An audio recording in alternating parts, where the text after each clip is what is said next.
The only other astronaut on this mission died 6 weeks ago, but the computer insists their life signs are still stable. When Ben died, he made very little noise. It was the computers that alerted me. Shrill alarms and flashing lights. I hadn't even gotten out of my sleeping bag before my smartwatch had lit up with half a dozen messages about system failures. Astronaut 1 heart rate monitor failure. Astronaut 1 skin conductance monitor failure. Astronaut 1 VO2 monitor failure. The situation didn't sink in until I was shaking an unresponsive Ben. White eyes rolling back into his skull. Blood pooling in his ears like red jelly. Viscosity. Mass. No gravity. It made me nauseous to look at. HQ would later say Ben died from an aneurysm. 1 in a million. A freak death that just happened to occur in low Earth orbit. So what now? I asked after all the panic had died down and the reality of my situation finally settled in. HQ sent me a rarely used or discussed document that outlined what it'd have to do.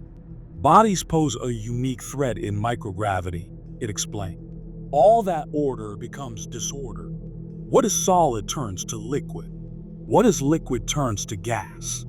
First thing I needed to do was to put Ben's body somewhere that had no oxygen and was freezing cold. Somewhere he would pose no danger to himself or me. Isolated, but easily retrievable. The conclusion was obvious. I knew what they'd suggest before I even reached that part of the booklet. It happened so fast that Ben was still warm when I put him in the special bag designed to endure the vacuum of space. I kept expecting him to protest as I pulled at stiffening limbs and manipulated swelling joints. Every step of the process, every zip, every bit of Velcro. I had to remind myself he wasn't going to complain. It felt intimate, but it wasn't. Intimacy requires 2 people. By that point, Ben was just me. The spacewalk itself was something else. The bag that surrounded Ben's body inflated in the vacuum, and I instinctively felt the urge to undo what it'd done. There was a body in there, and bodies aren't meant to have so little between them and outer space. When I touched the bag, I could still feel him beneath the paper-thin material. The crease of an elbow. The bump of his nose. By the time I reached my destination, his body already felt brittle. Attaching him to the station was easy enough, on a technical level. Leaving him there went against every instinct I had. After that, there was no pretending he was coming back. A day later, and I began to pack his things away. There was a catharsis in it that I found calming. I cataloged his belongings with thin detachment. Most of his things were dry and uninteresting. Photos of him with a dog, a copy of a Michael Shea book, a certificate of excellence from NASA that he received when he was 10. He discovered a comet, had told me during our first meeting. Backyard with a telescope.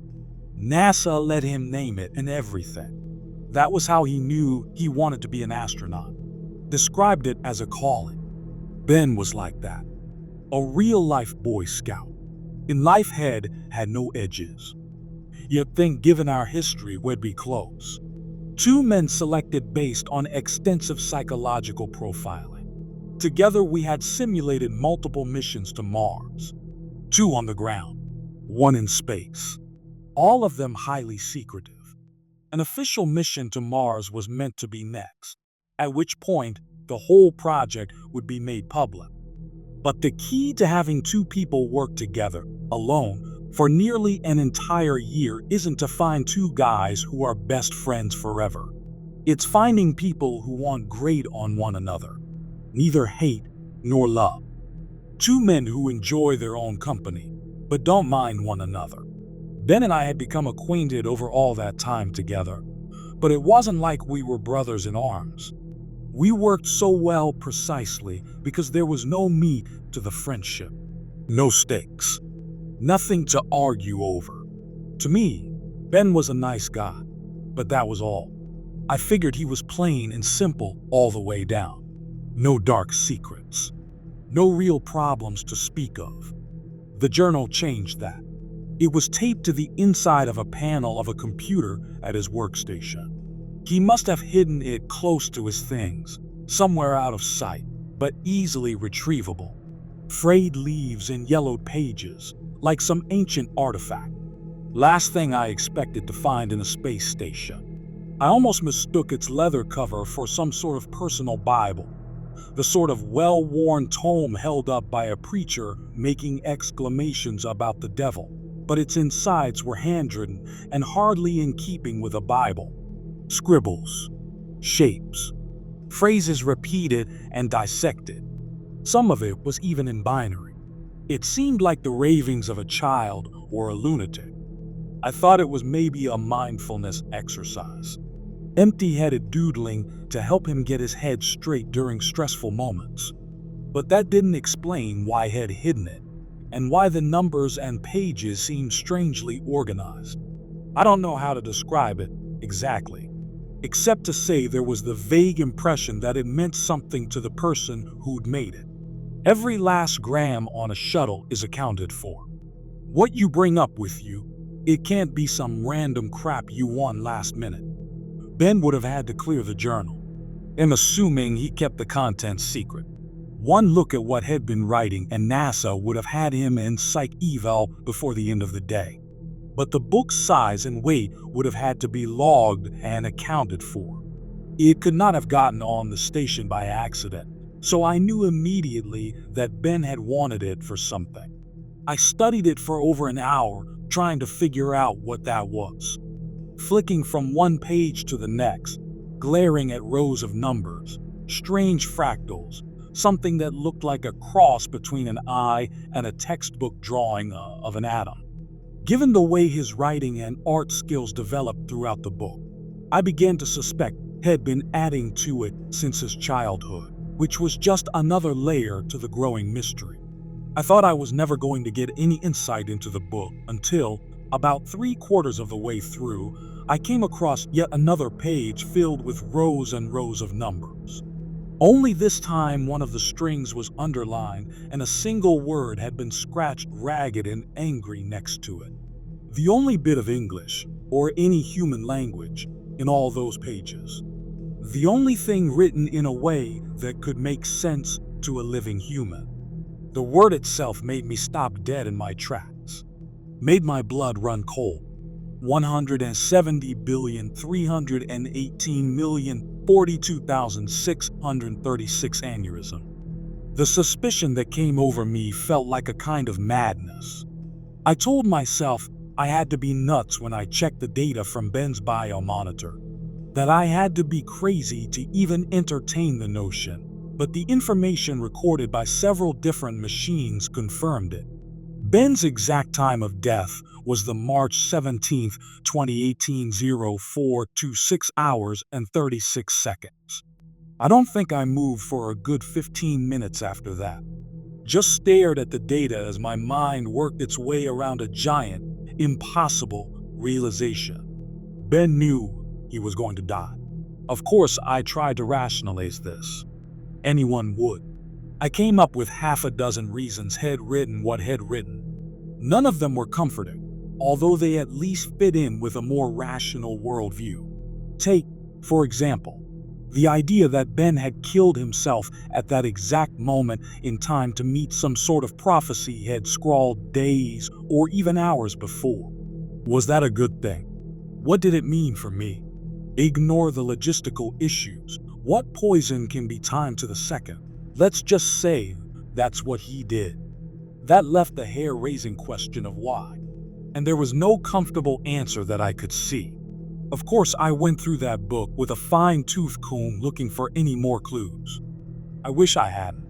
I eventually found another word, this one closer to the very end of the journal. Another date and timestamp, one that lay 6 weeks in the future, and another word scratched painfully into the paper by a clumsy fist. Immolation. Permission denied. I bit my lip and took a deep breath. What about the station's integrity? I asked. No sign of any issue from external cameras, they replied. I can hear something banging on the hull, I told them. Nothing is visible on the cameras.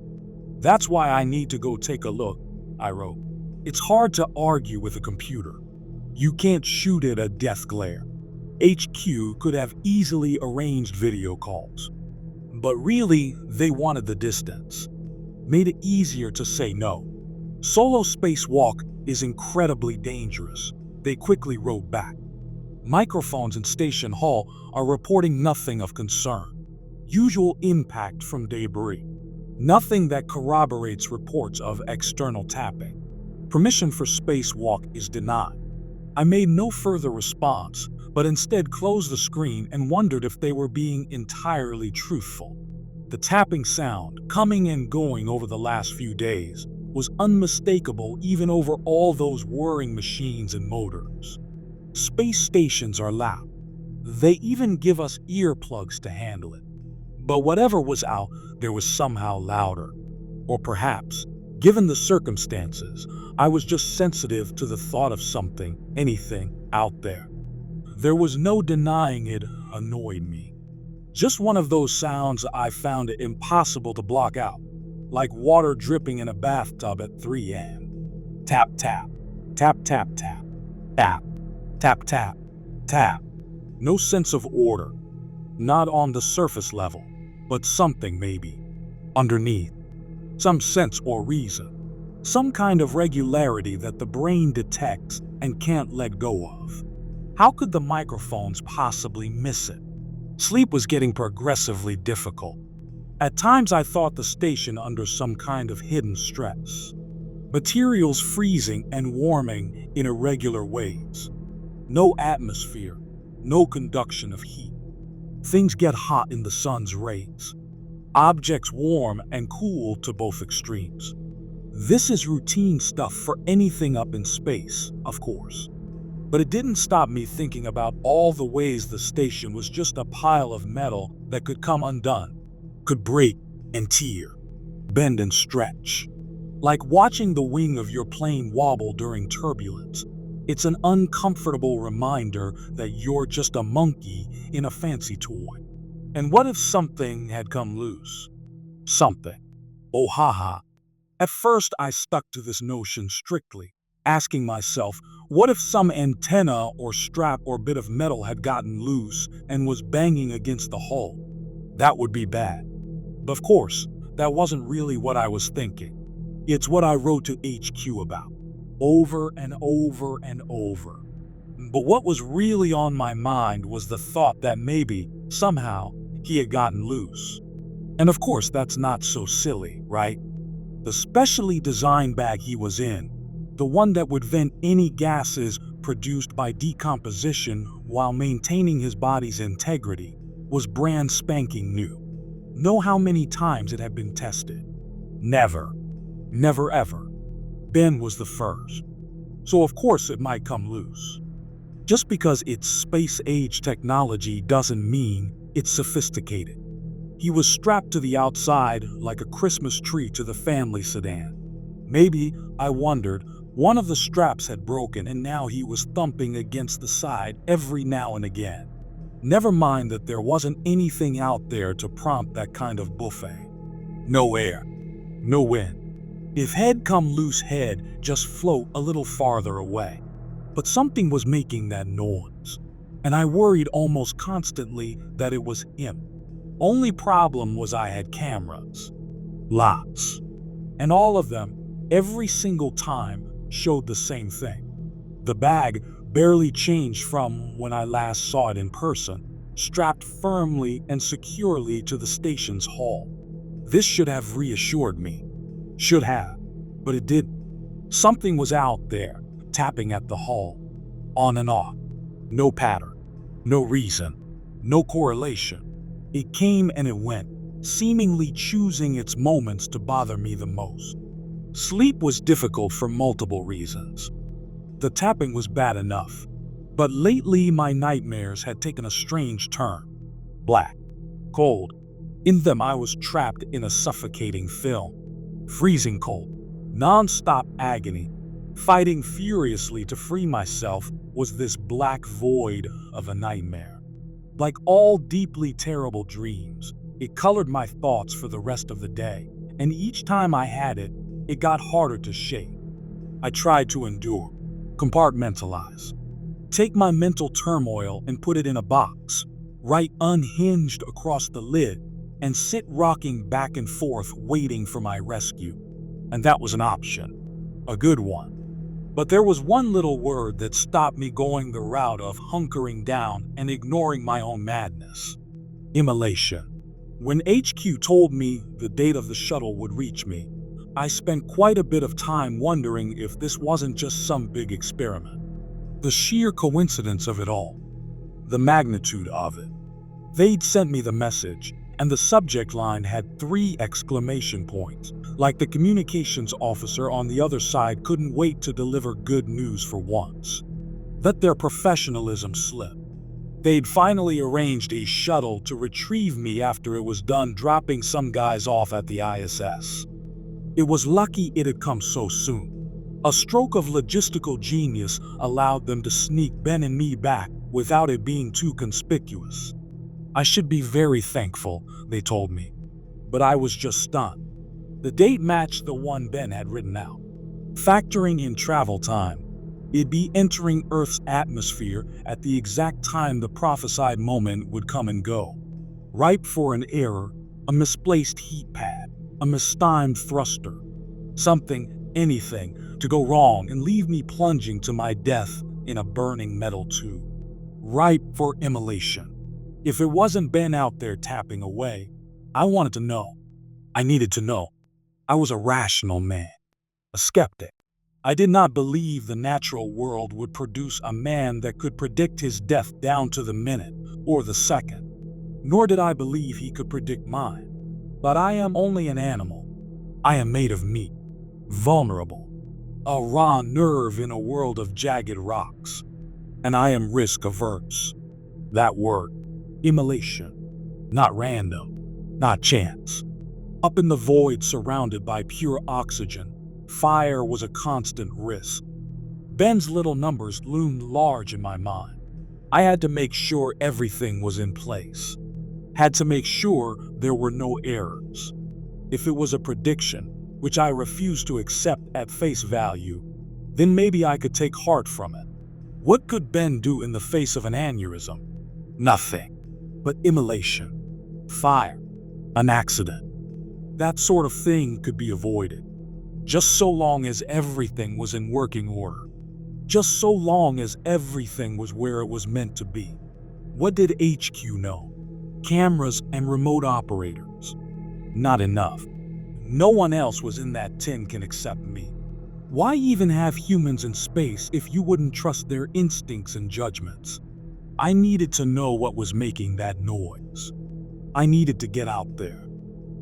HQ caught on too late. I was inside the suit, the airlock cycling by the time they realized. I chose my timing well. Halfway through my maintenance shift. Told them I was taking a look at the suit, make sure everything was in order. Meant they were slow to catch on to what I was doing. Technically, they could stop the process at any stage. They could do anything from their side. I threatened to force a manual override that would shut them out from that part of the system. They told me they'd court-martial on return, but that was a piss-weak threat. For me, the stakes were higher than a court-martial. In the end, they backed down. Know how hard it is to build a space station in secret. It came first. If the spacewalk went wrong and I died, the station would still be there. A billion-dollar asset awaiting the next top-secret mission. It was my neck on the line, not theirs. I accepted it. Under time pressure, HQ accepted it too. By the time the door finally opened and I was able to gently guide myself out and around the rim so that I was clinging onto the station's exterior, they'd already tapped into the cameras and were guiding me along to my destination. But it was background noise to me at that point. Their voices and little pings. Constant readouts of suit temperatures and the distance to the station hull. Meaningless. all of it. What mattered was the sound. Tap, tap, tap. I was anxious by this point. Or perhaps, if I'm honest, scared. Space is all extremes. Not just heat, but light too. The shadows cast are vast and strange. You move in and out of the Earth's shadow like it's a hand in front of a projector. And the ones cast by yourself and your surroundings are a special kind of black. The station, with its myriad of pipes and cables, was covered in abyssal shadows. Long warped things with ambiguous origins. Sometimes I looked at the darkness and wondered if there was anything there at all, or if the station was simply bisected by some kind of strange cosmic force. Like I might fall into it somehow, forever lost. Normally I'd think it was beautiful. Spacewalks had for me, in the past, been an almost religious experience. This carried the same sense of weight, but for very different reasons. I felt watched, something I tried to ignore, but it got harder and harder. Kept looking over my shoulder, kept overthinking every little bump and vibration I felt on the station's hull. By the time I reached the place where I had strapped Ben's body, I was close to a panic attack. That whole part of the station was covered in darkness. The kind where I couldn't see a damn thing. It was only HQ's voice telling me it reached my destination that let me know Ben was lying just a few feet from me. Under their direction I found him, and when my light fell upon the bag itself, I saw the metallic fabric glitter with ice. Touching it, I felt Ben's frozen body inside, hard as rock. I gave him a nudge, and he didn't move an inch. The straps holding him in place were still there, firm as ever. What else could be causing the sound? I asked. There is one option. The nameless voice on the other end sounded reticent, but that had been the default since Ben died. HQ always sounded like they were holding something back. What's that? We are not 100% certain how corpses would respond to the changing temperatures and vacuum. Obviously, parts of the body will freeze and expand. Fluids, in particular. Right now the bag has a lot of surface contact with the metallic hull. One theory is that blood may be freezing and sublimating as the surface beneath changes temperature. I looked at the bag and grimaced. How much blood exactly? We cannot possibly say for certain how much would have left the body. Only that the bag's job is to contain it until return. We are able to confirm using instruments in the station that the panel you are standing on is well below freezing. Everything should be in a manageable state, so to speak. Solid, likely one large clump, they replied. And then after a moment they added, you wanted this. It would be a waste of resources now that you're out here not to investigate further. You need to look inside. Of course it wanted this, had not. To satisfy my morbid curiosity, to address the rabid thoughts in my mind that had kept me awake, filling what little sleep I had with nightmares. Now that I was at the threshold, I found myself so afraid that even moving my hand took a kind of effort. And yet I had no choice. I had to see this through. The bag opened with a specially designed zipper. No sound, but I could feel the click, click, click of the specialized teeth opening up. It's stupid, but as I unfurled the flap, I could have sworn a terrible fetid stench passed over me. It lasted no more than a few seconds, but was so vivid I turned and snapped my eyes shut as they watered. Power of suggestion, I told myself as I reopened them. That was all. Nothing more. No air, no sound, no smell. I took a few deep breaths, tried not to let the incident unsettle me further, and looked inside the bag. Multiple people watching my video feed gasped while I made a fairly unflattering noise somewhere between a moan and a cry. It expected something. God, at worst, it expected something ghoulish. Blue skin, icicles collecting all around the eyelashes, like a body found in the Arctic. But Ben had transformed. Great jagged shards of frozen blood had erupted from the eyes and ears and mouth. His jaw dislocated to an unnatural angle as an icicle the size of my forearm forced its way out. His neck was broken, his torso shredded with strips of flesh hanging off in ribbons, and his hands were clawing at his face with bizarre yellow nails. They'd even left grooves in his skin. What the F is this? I asked no one in particular, only to realize that HQ had been talking amongst themselves the whole time. A malfunction in the bag, unexpected pressure, temperature changes. No, this isn't normal. Let's not pretend this is normal. Guys, I shouted, splitting the chatter and leaving silence. Why are his arms like that? Muscle spasms, possibly caused by. Well, whatever caused the unusual reaction in his circulatory system. Maybe that caused his arms to curl up towards his face. There are scratch marks on his cheeks, I replied. Skin under his nails. Are we sure he was dead when I brought him out here? A dozen urgent, alarmed voice, all desperate to avoid even the slightest hint of responsibility, told me no, that was not possible. But looking down at Ben's tortured face, I couldn't help but feel a bit of doubt. I was about to ask what I ought to do next when the sun rose across the station. Unlike Earth, this wasn't a gentle morning. It flipped like a light switch. Thankfully, the suit reacted before it had a chance to blind me, but the temperature began to rapidly climb. I watched as something beneath Ben's skin began to writhe in the new warmth. That's definitely not normal. We can offer no further insight into the situation as of this moment. The footage you're sending us is under review by a panel of experts, HQ told me, somewhat urgently and robotically, like the person on the other end was stifling panic. Current orders are to take samples, reseal the bag, and return to the station. You sure I should be taking this stuff inside? There was some mumbling before the same operator replied. Forget samples. Seal the bag. Return to the station. Gladly, I replied, before pulling the zipper shut. I was keen to leave and made the journey back faster than I should have.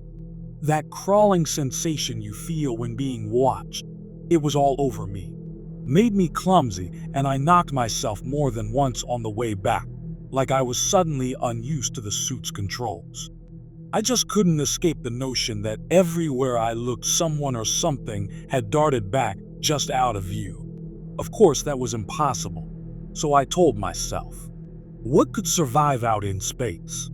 But it only made it that much worse to imagine something slinking into the shadows, tapping on the hull, stalking me every step of the way back. When I finally reached the door, the tension inside me rose. If something was going to happen, it would happen now with my back turned on infinity. I had never felt so vulnerable. Reynolds. The sound made me jump. It'd been so focused on my surroundings, it'd forgotten I was being supervised by a room full of people 1,000 miles away. What is it? Reynolds, we're seeing something here we're not sure of. Being told you should hold off on returning. Something about the voice on the other end made my stomach sink. They didn't just sound confused. And make no mistake, when you're clinging to the side of a station all on your own, confused would have been bad enough. But no, there was something else. Fear. There's an anomaly, they added. No one down here knows how to proceed. We're currently seeking input from higher-ups. This is unprecedented. What's going on? It began with, signals from some of the biomonitors. Specifically Ben's. That last word hit like a truck. What? Yes. And the cameras on. At first, we thought they were malfunctioning. It appeared as if Ben's bag was empty. And then, Reynolds, we noticed something. Something else. Guys, what's going on here? And being told I can't say more. Just wait. I tightened my grip on the railing, my heart pounding. Finally, the door cycled open, and I was ready to disregard all orders when the man speaking to me from HQ practically screamed in my ear. "Don't enter. Reynolds, do not enter the station. What we're seeing on the cameras, you can't let that in. If something's out here, I'm getting to safety before it reaches me." Tap, tap, tap. I stopped. My brain processed. Heard that. It heard something in the vacuum of space. I looked around at my hands, my feet. That couldn't be possible. Not unless. Tap. Tap, tap, tap. Tap, tap. Without moving my head, I turned my eyes towards the very edge of my helmet's vision and watched as a single yellow fingernail tapped gently on the glass. The man in HQ spoke in a terrifying whisper. "He's on your suit." The terror that shot through me was electric. White fire coursing through my veins. Without even thinking, I reacted like I'd just found out there was a grenade strapped to my back. All instinct. No rationality. I cried out and swung around, trying to knock Ben off my back, but all I accomplished was setting off some alarms as I damaged my suit. "Get it off!" I screamed at no one in particular. "Get it off me!" I thrashed desperately and felt something shuffling around the exterior of the bulky suit. Finally, my eyes fell on something useful. The jet controls. I fumbled my hands into place and immediately blasted myself into the open pressure chamber, turning at the last minute so that the back of the suit smashed into the thick secondary door. I only hoped that whatever was clinging to the back of me was destroyed by the impact. But when I looked up, Ben was still out there gawping at me with a mouthful of frozen blood. Slowly, his movement packed with the eerie confidence of a predator, he prepared to enter the station. "Reynolds, get away from the door. We're initiating an emergency shutdown." Ben had one hand inside when the door slammed shut and cut it off. Even in space with the bulkhead between us, I could have sworn I heard him scream. There was no ignoring Ben or the sounds he made. Not anymore. Terrible thumps that battered the station, their location changing seemingly at random. This drove the people on the ground insane. Oh, it heard my fair share of rationalization over the last few hours. Been sent books worth of written material from every type of expert you could imagine. Ever since my colleague's death, it'd been wrestling with all sorts of bizarre thoughts. But after the spacewalk, it was like they'd spilled out of my head and were now terrorizing other like-minded skeptics. Try as they might, no one in HQ could make sense of it. But they didn't have the journal. After what happened during my spacewalk, it became a priority for me to figure out what the F was going on. Those numbers Ben had recorded weren't gibberish. It's sort of known that from the start.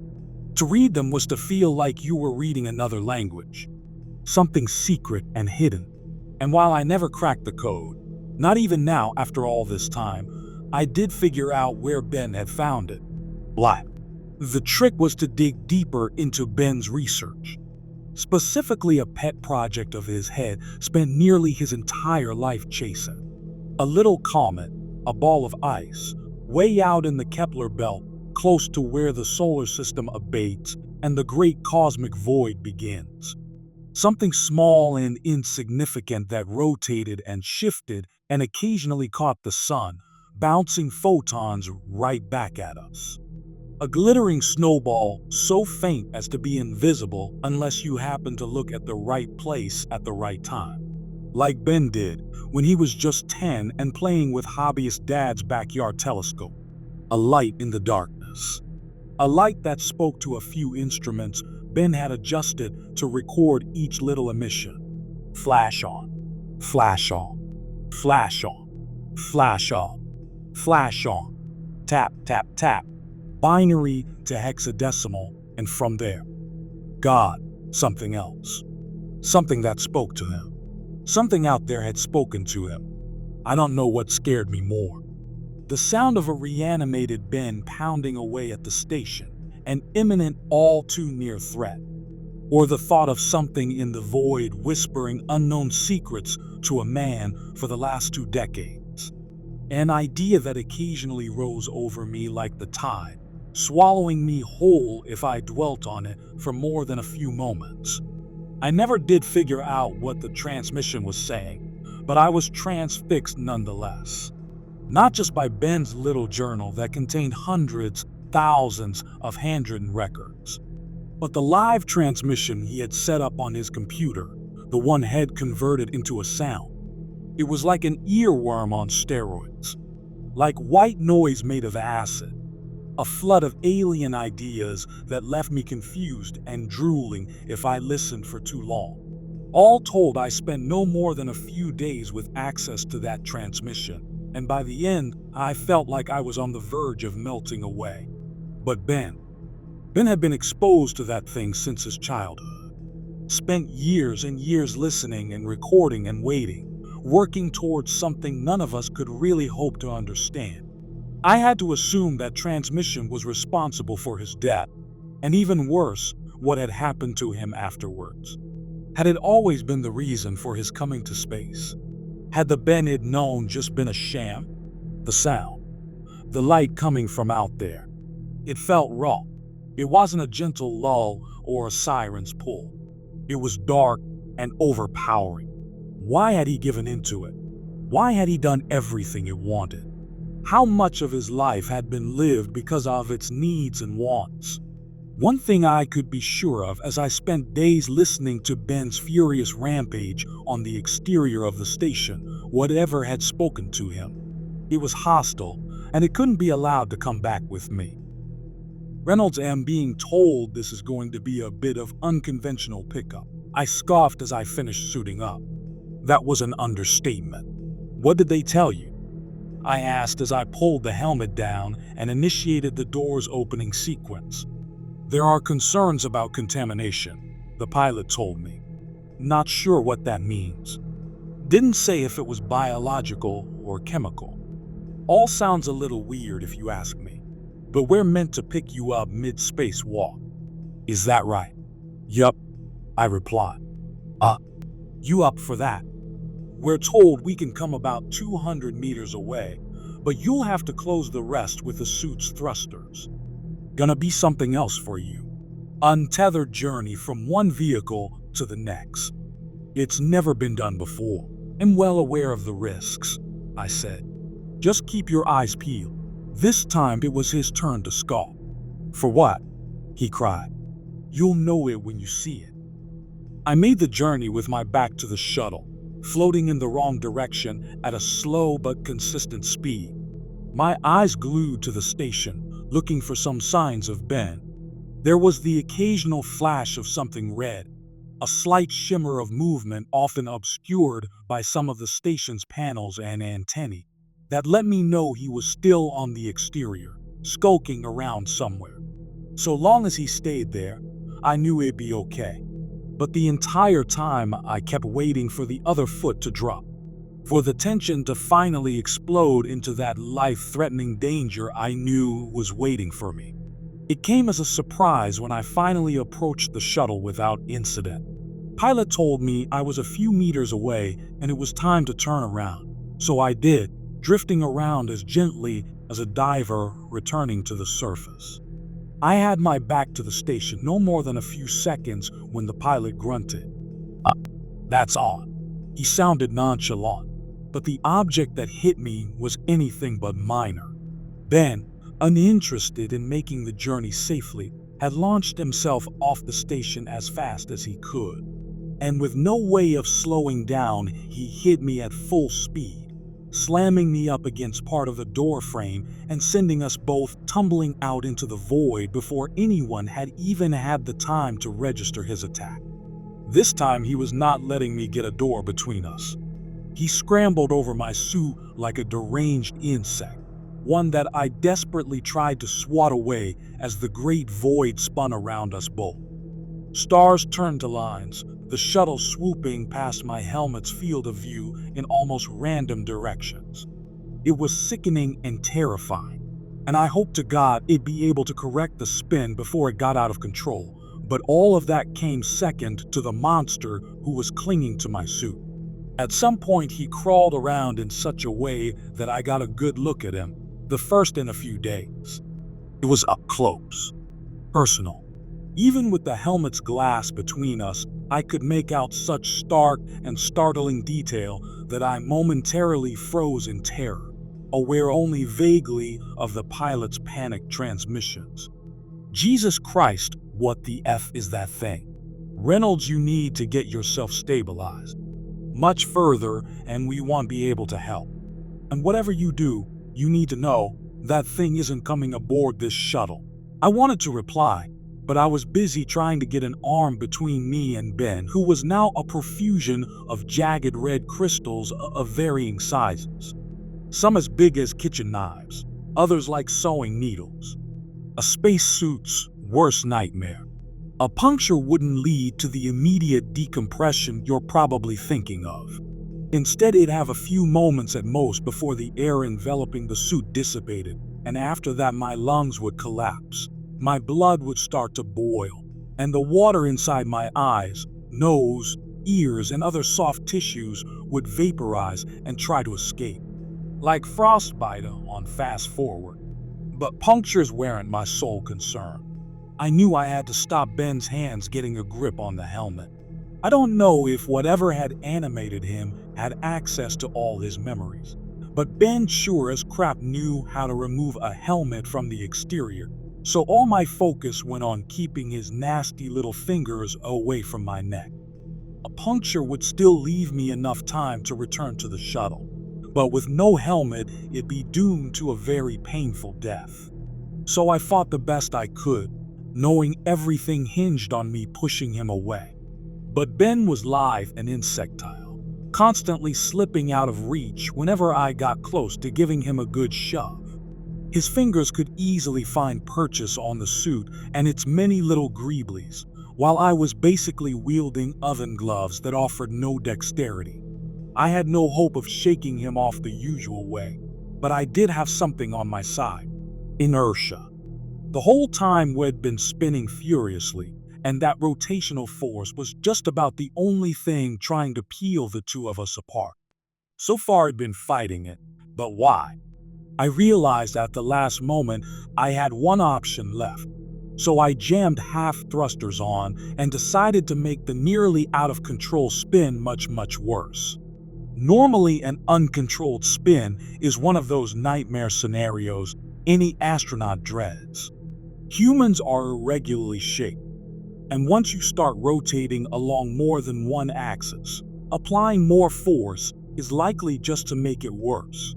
Correcting takes a huge amount of experience and insight, and even then there's no guarantee you can stop it. More likely is that by the time you figure out what you need to do, the rotational forces will have you on the brink of unconsciousness. And from there, death is just a stone's throw away. For me, it was the only chance I had. So I accelerated the spin and kept accelerating, holding the button down until the forces at play pulled Ben further and further towards the front of the suit. That's where inertia wanted us. Two objects in near symmetry, ready to break off in opposite directions at any moment. Ben held on for longer than I did. At some point, my limbs went weak, my vision dark, and my arms fell to my side, no longer able to fight the monster off. But by then, it took everything Ben had just to cling on to me, and he could no longer attack or fumble at my helmet. Eventually, even he had to give in as the spin grew faster and faster, and the forces trying to separate us grew too strong. It was like every roller coaster it'd been on merged into one and ramped up to 11.